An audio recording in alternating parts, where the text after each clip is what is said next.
So this is a speech that I gave at Jantar Mantar. It was a protest a few years back for men's right, and let's watch it from the start. I want to know your guys' reaction. Just let me know in the comments what you guys think about it. सभी को नमस्कार।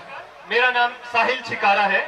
मैं दिल्ली के पास सोनीपत का रहने वाला हूँ और शायद जितने पीड़ित लोग यहाँ पर हैं, शायद सबसे छोटी उम्र वालों में से हूँ मैं, तो शायद मैं अलग नजरिए से हमारी इस परेशानी को देख पा रहा हूँ।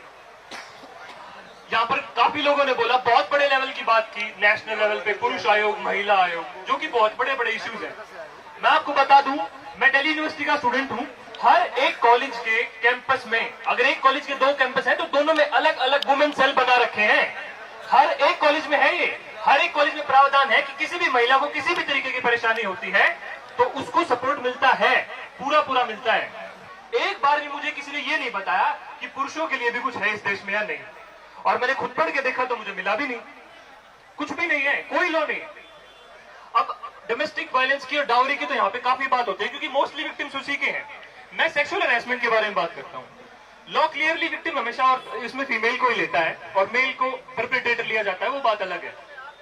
कितना आसान है किसी लड़के को सेक्सुअल हैरेसमेंट केस में फंसाना।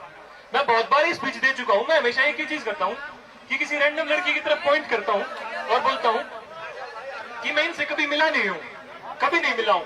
और वो अगर सामने वाले पुलिस थाने में जाके ये कह दे कि इस लड़के ने मुझे 1 साल पहले छेड़ा था, 1 साल पहले, तो भी मेरे खिलाफ केस दर्ज कर लिया जाएगा। और कोई इस बारे में बोलता क्यों नहीं है? क्योंकि पता ही नहीं है लोगों को, किसी को नहीं पता है। मैंने जब इस बारे में पढ़ना शुरू किया, नेशनल क्राइम्स रिकॉर्ड ब्यूरो की मैंने रिपोर्ट डाउनलोड की, जो बहुत इजीली अवेलेबल है। मैंने सुसाइड स्टैटिस्टिक्स पढ़ी, मेरा दिमाग खराब हो गया। मैंने लोगों को बताया कि मैरिड लोगों में से 75% सुसाइड जो है वो मेल्स करते हैं। कोई मानने को तैयार नहीं है। मैंने यूट्यूब पे वीडियो बनाई, मैंने डाली, लोग मेरे से प्रूफ मांग रहे हैं। मैंने नेशनल क्राइम्स रिकॉर्ड ब्यूरो की पीडीएफ फाइल को डाला कि आप देखिए और खुद बताइए। तो कहते हैं ये तो गवर्नमेंट ऑर्गेनाइजेशन है, तो कुछ भी लिख सकती है। मतलब हमारी बात को, पुरुषों की बात को झुठलाने के लिए किसी भी हद तक जा सकते हैं ये लोग। और उसी रिपोर्ट में जहां पर 498 के 4.5 लाख अरेस्ट लिख रखे हैं 2016 में, उसको तो ये सबूत के तरीके से यूज कर लेते हैं। लेकिन हमारे बारे में जब बात आती है तो उसी रिपोर्ट की जो इंपॉर्टेंस है या जो वो सच है या नहीं, तो उसको क्वेश्चन क्यों किया जाता है? क्योंकि सिंपल तरीके से बता देता हूं, 498A में भी लिखा हुआ है और इसमें भी लिखा हुआ है। अभी जो नई आपने सुना हो, नई स्टेटमेंट आई है कि किसी फीमेल को अपनी मिडिल फिंगर दिखाना amounts to outraging her modesty, यानी कि उसकी इज्जत पर हाथ डालने के बराबर है किसी औरत को अपनी मिडिल फिंगर दिखा देना। लेकिन अगर वो दिखाए तो कुछ नहीं।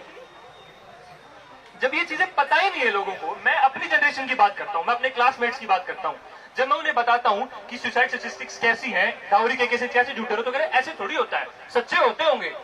पता ही नहीं है लोगों को। जो पीड़ित है या जो पीड़ित का परिवार है, सिर्फ उसी को पता है कि क्या है हमारे लॉज, उसके अलावा किसी को नहीं पता है। और हम यहाँ पर ये अपना आंदोलन कर रहे हैं। मैं बहुत बार जा चुका हूँ, स्पीचेस देता हूँ।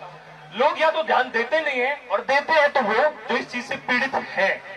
और हमारा फायदा जब होगा, हमारी बात आगे जब जाएगी, जब हम उन लोगों को अपने साथ हो रहे अत्याचार के बारे में बताएंगे जिन्हें नहीं पता है, जो पीड़ित नहीं है।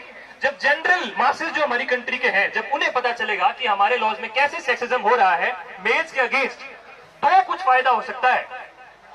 तो मैं ये कहूंगा कि अपने पीड़ितों के सर्कल्स में रहने की बजाय अपने नॉर्मल लोग जो आप जिनके साथ आप काम करते हैं, जिनके साथ आप पढ़ते हैं, आप उन्हें बताएं अपने साथ हो रहे अत्याचार के बारे में, अपने देश के लॉज के बारे में, सेक्सिज्म के बारे में। सेक्सिज्म टर्म जो है वो सिर्फ हमेशा ये यूज की जाती है औरतों के खिलाफ अत्याचार, बल्कि सेक्सिज्म का मतलब है औरतों या पुरुषों के खिलाफ होने वाला अत्याचार, जेंडर के अनुसार होने वाला अत्याचार। ये डेफिनेशन लोगों को बताना जरूरी है, नहीं पता है लोगों को। मिसोजिनी वर्ड का मतलब होता है पुरुषों के खिलाफ, महिलाओं के खिलाफ अत्याचार। पूछ के देख लो बड़े से बड़े स्कॉलर से, अगर इसी का मेल काउंटर पार्ट पता हो किसी को, मिसएंड्री वर्ड होता है पुरुषों के खिलाफ अत्याचार, पता ना किसी को? कैसे पता होगा? हमारा एजुकेशन सिस्टम, हमारी एजुकेशन, दिल्ली यूनिवर्सिटी जो इतनी प्रोमिनेंट मानी जाती है, पूरा सब्जेक्ट है वुमेन इन कंटेम्परेरी इंडिया। आज तक किसी ने पुरुषों के बारे में बात करी हो तो बताएं? कभी नहीं, और होगी भी नहीं जब तक हम नहीं उठाएंगे अपनी आवाज। इसी के चलते मैंने अपना एक यूट्यूब चैनल स्टार्ट किया है मेरे नाम से, साहिल छिकारा, जिसमें अभी मैं सिर्फ बेसिक वीडियोस डाल रहा हूं। उसी पे मुझे इतनी गालियां पड़ रही हैं कि आप तो महिलाओं के खिलाफ बात कर रहे हैं, जबकि एक भी लाइन मैंने ये नहीं कही कि महिलाएं गलत कर रही हैं। पर अगर लॉज के खिलाफ भी बात कर लो तो अपने आप महिलाओं के खिलाफ हो जाती है।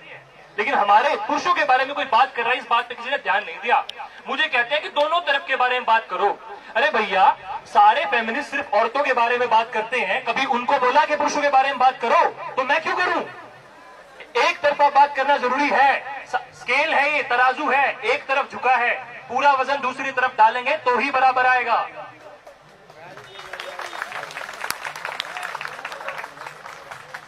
इसी के साथ मैं बाकियों को बोलने का मौका देता हूं। आप मुझे देख सकते हैं, मैं आपको YouTube पे आसानी से मिल जाऊंगा, प्लीज सपोर्ट करें मेरा।